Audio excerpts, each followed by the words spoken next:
Welcome back to the Avenue, and I'm so happy that you're here today. It's going to be a great show today. I'm going to be dropping gems. Thank you if you're a returning viewer, and if you're new, join the ride. Thank you for coming in today. Today, I'm going to be sharing with you how I build wealth. These are not secrets. These are some things that I've gone over before, but instead of telling you what you need to do and all that type of thing, I'm going to tell you how I am doing it myself. Stay tuned.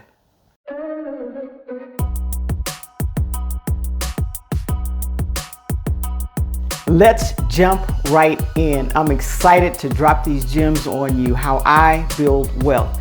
First thing that's a non-negotiable for me is to live within my means. Non-negotiable, you guys.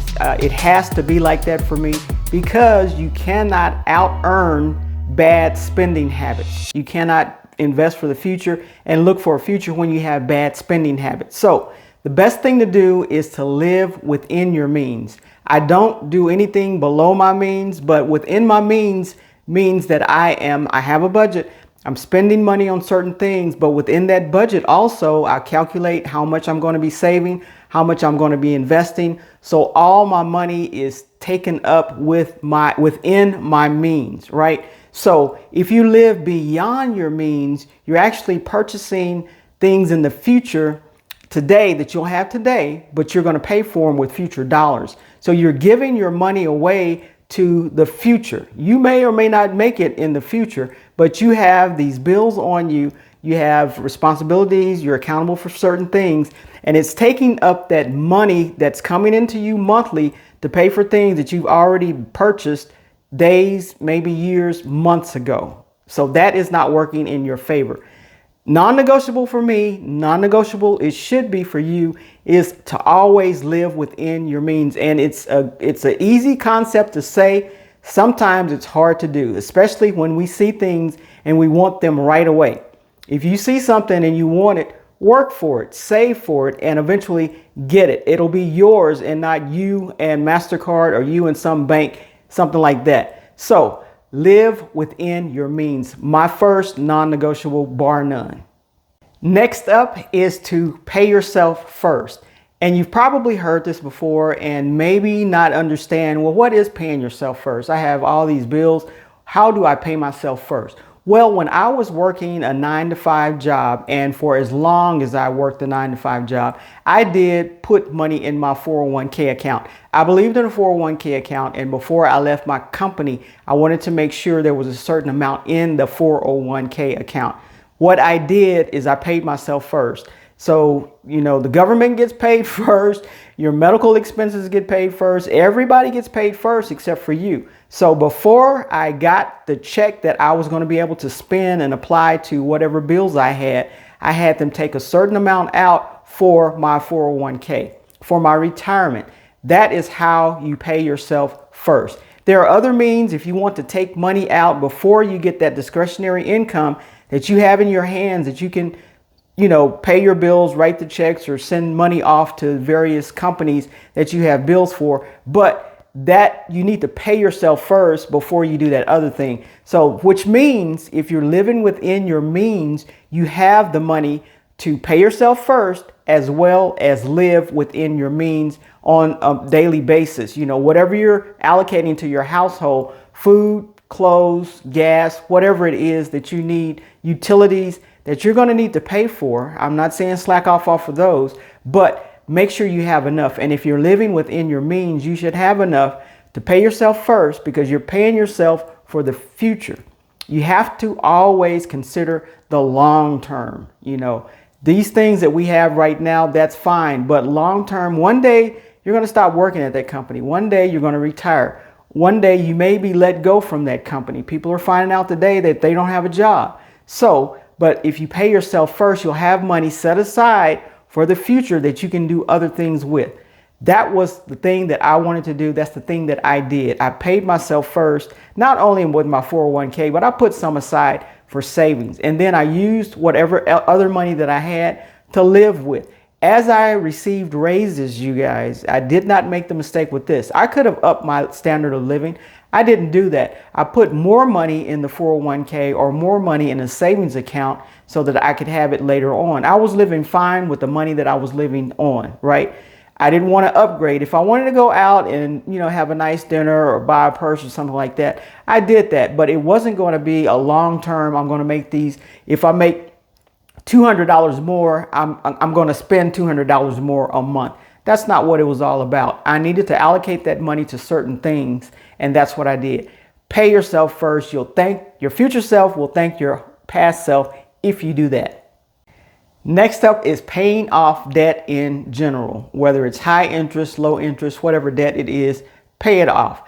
I didn't carry a lot of debt. I did have credit cards, and I'd put a certain amount on a credit card, and at first I wasn't paying it off every month, but because I don't like to pay interest with a passion, and you all know that if you've been following me for any length of time, I don't pay interest on anything except for my mortgages until I can get those paid off. So, and I negotiate, make sure I get the best rate on the mortgage since it's going to be a long-term thing until I can actually get it paid off. But in saying that, you need to pay down your debt, whatever it is. Once you pay the debt down, then you have more discretionary income that you can do other things with, such as invest, not to get into more debt, but such as invest. But you have to focus on paying your debt down. That's what I did. So it was easy for me to get credit. It was easy for me to have a good credit score. I paid consistently for anything that I owed. I was responsible and accountable for. I didn't overspend or overbuy by seeing shiny objects. I didn't do that, but I paid things down. It helped me become get a better credit score, have better things on my credit report. And so the credit score went up. So I was able to walk into a bank, credit union, whoever, and get a loan or buy some things that I wanted to buy and consistently pay that down. At some point in time, I crossed over and basically I started buying things in cash.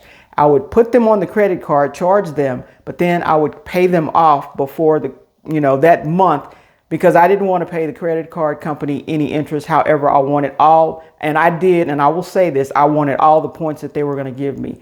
Whether it was flying miles, points, money, whatever, I wanted all of that because, at the end of the year, I used that to buy Christmas gifts and other things. So it adds up, but they don't gain any interest off of me. It's a convenience thing. I have the card. I'm not overspending. I know exactly, how much I have on the card. I check it usually a couple of times a week, to be quite honest.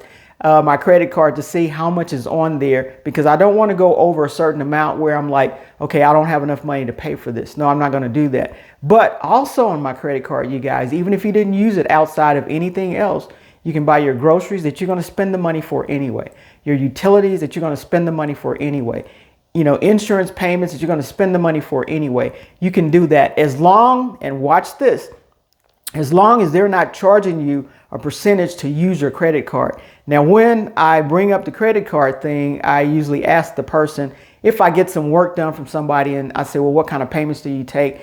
And they may say cash or Venmo or credit card. And I'll ask them, is there a charge for using the credit card? And if they say yes, there's a charge, 2.75, 3, it's like I back away from the credit card because if I'm not able to gain more than what I'm paying for that service fee, I'm not going to do it. So normally I end up either, writing them a check or giving them cash or something like that. So that's the only thing I would say be cautious and careful on. But if it's a bill that you can pay and they're not charging you to use your credit card, by all means, I do that all day and all night. I use my credit card, pay it off, and it's a done deal for me.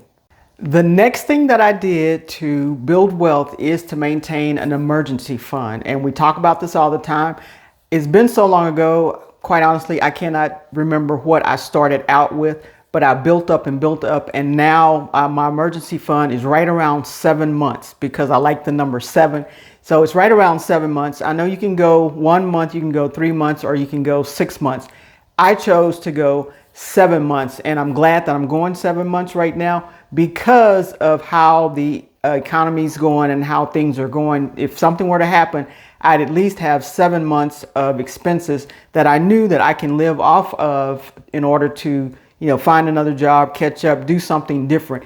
And being in the real estate market, things are up and down, up and down. So you don't know sometimes when that next closing paycheck may come if you don't have something in the pipeline. So it's a good thing to have that emergency fund. I've always had an emergency fund. Now realize, you guys, don't put too much in the emergency fund. And I'm sure you're thinking, is Adrian saying that? Yes, Adrian is saying that, because emergency fund money, even though you have it in a high yield savings account, is kind of dead money. You're not gaining a lot on it. It's not really working for you like it could be if it were invested. So I would say whatever makes you sleep well at night is the number of months that you need to have in your emergency fund.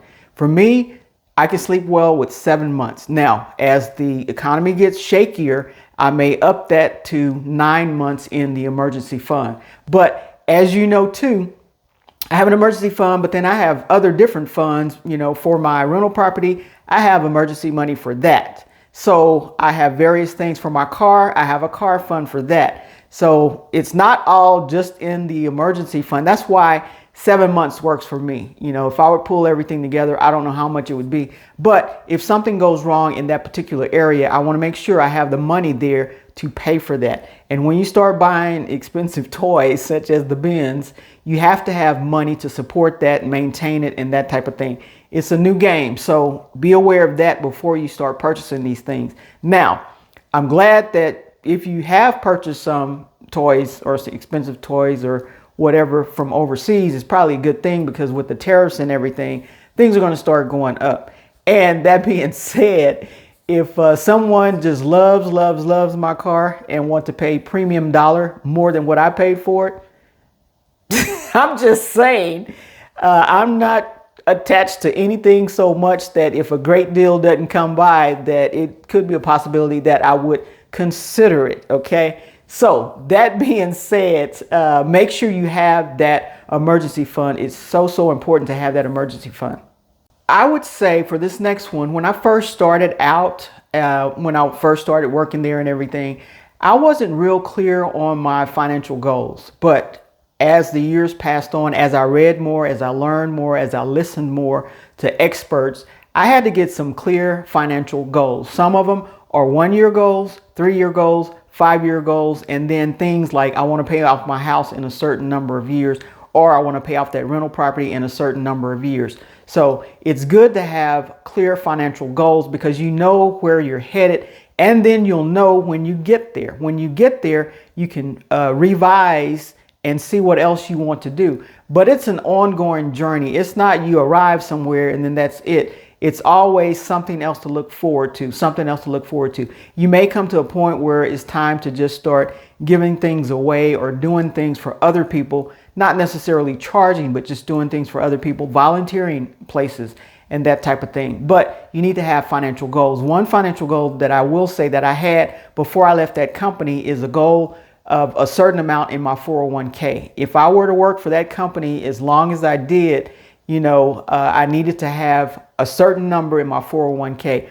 When I hit that number, I was good with, okay, what else do I need to look at before I can early retire? And so that's what I did. But that number was there before I left the company. So there are certain goals that you can put out there, financial goals that you want to hit, that you want to meet. And actually, when I was putting these goals out there, it made me race harder to get to them. Once I saw the money going up in certain accounts or the money going up in 401, if I wasn't putting the max in, I started putting more in because the results was there.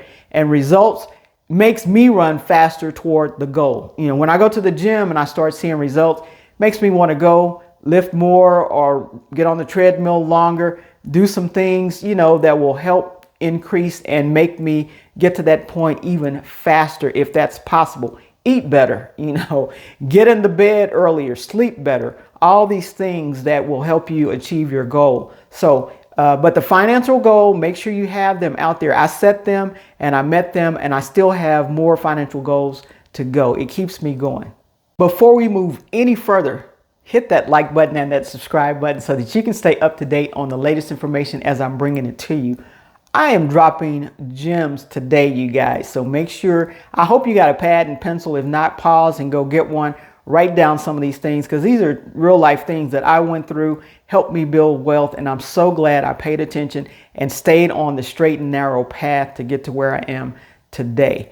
Make a comment if you are doing some things to build wealth or some things differently to build wealth. I'd love to know about your journey also. This next one pushed my financial money up more than anything, and that's investing wisely. I went to several seminars on making money as far as in the rental business, and that helped me a lot. I sat down, I was fortunate enough. People, when you get your mind in a certain what you want to do, and this is what I want to do, people will show up in your path to help you along that. I happened to meet a young lady. She was a broker and she had a real estate company. And the first thing she did when I told her that I was interested, first it was a seminar. I went to the seminar. There's not many seminars I go to that I don't actually take action. Some people, some of you guys may go to a bunch of seminars, write a bunch of notes, and then never do anything with it. That's not me. If I'm going to go there, I'm going to pick out the thing that I want to do with what I'm learning at the seminar at least. Because if you're paying money to sit there, and if you can't take anything away from it, good. And you've learned that that's not the direction I want to go in. But continuing to go to seminars and be on webinars and paying for this stuff, and you're not making any moves is not a good and wise investment of your money. But she set me down, and after this seminar, she set me down and basically she said, what do you want to do? How do you want to invest? So it wasn't, let's go out and start buying rental property or houses or anything. We went and talked about how often do I want to buy a property? How many properties do I want to ultimately end up with? Do I want duplexes? Do I want single family homes? What do I want? She set me down and visited with me about that. So anyone who comes to me for investment purposes, or they say that, Adrian, I want to start buying rental property, we go over what a landlord looks like. We go over what kind of houses you want.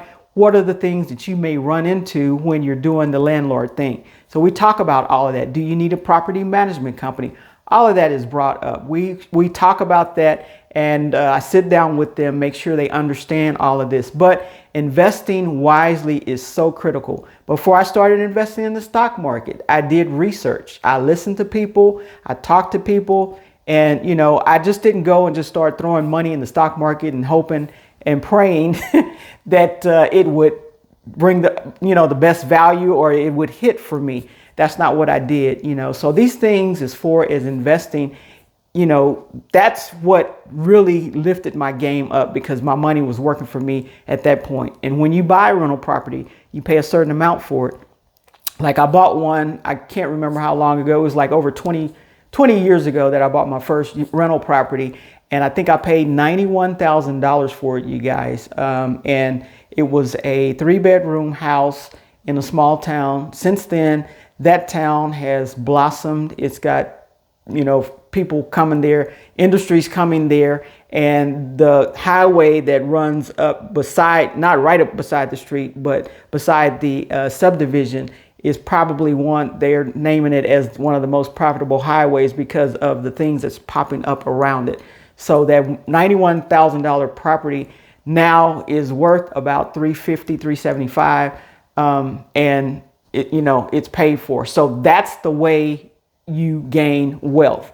I put some money down, but my tenants, for the most part, paid the property off for me. But that's wise investing. So that's how you uplift your net worth and everything, by investing wisely, but making good decisions with what you're going to put your money into.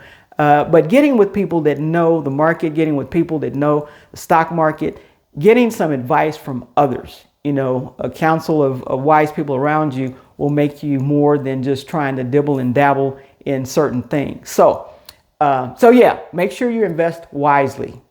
Along with investing wisely, my next step was continuing to learn. You all know, or you may not know, but I love studying money. I love studying the markets. I love studying the things that I don't know. I want to learn as much as I possibly can out there. And so I read books, I read articles, I get on YouTube, I talk to people.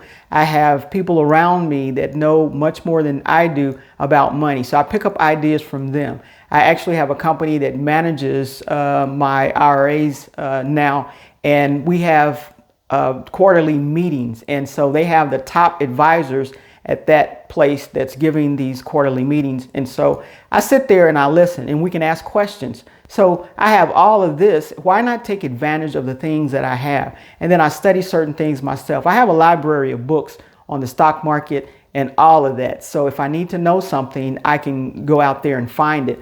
Also, you guys, we have ChatGPT and Gemini. We have other tools out there that can help us, that are a lot smarter than we are, that can help us, or at least push us in the right direction as far as looking for certain things. So make sure you're continuing to learn. That's what I did. When I went into real estate, I wanted to learn as much. I take real estate classes on a continuous basis right now because I want to be educated for my clients, number one, and I want to be on top of my game, because if there's something out there that I know that the market is moving toward or away from, or I need to invest in, I want to know that. So I continuously study and be a student of whatever area, occupation, or area that I'm trying to study in. So continue to learn.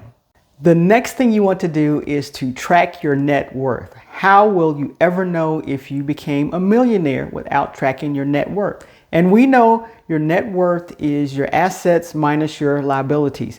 Whatever your assets are, if you have $500,000 in assets and you subtract $200,000 in liabilities, your net worth is $300,000. So it's not what you earn every year, but it's what you're actually worth when you weigh your assets and your liabilities, what you own as opposed to what you owe when it comes down to it. If you were to sell everything and pay off everything, that's your net worth. So you want to track that over the years, because this will make a difference in where you are and where you want to go. How do you know where you are except that you make sure you know where your net worth is? You track it.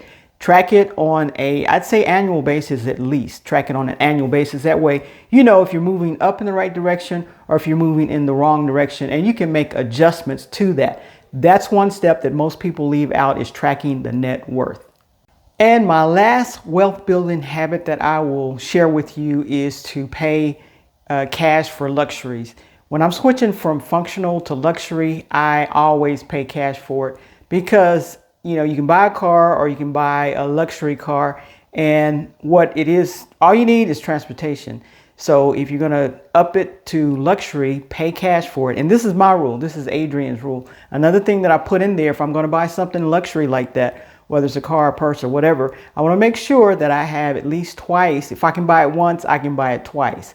And then I would at least have the money to invest that same amount, so I won't be losing out. But that's just some little rules that I have that'll keep me in line and, you know, help me make up my mind is if I really want this or not, because I'll have to make some sacrifices to get it. So those are the main things that I do and that I've done over the past that would help me build wealth, and it's gotten me to this point that I'm at currently. So hopefully you took a lot of notes, you wrote some things down, pay attention, picked up the gems that I put in there, because I put some gems in there that I use, some that you may have never heard of before, but I want you to consider all of that, especially your net worth. That's something so important. So take all this in consideration, write down the things you need to work on, and hopefully some of these will help you build wealth in your life. And with that, I will see you in the next video.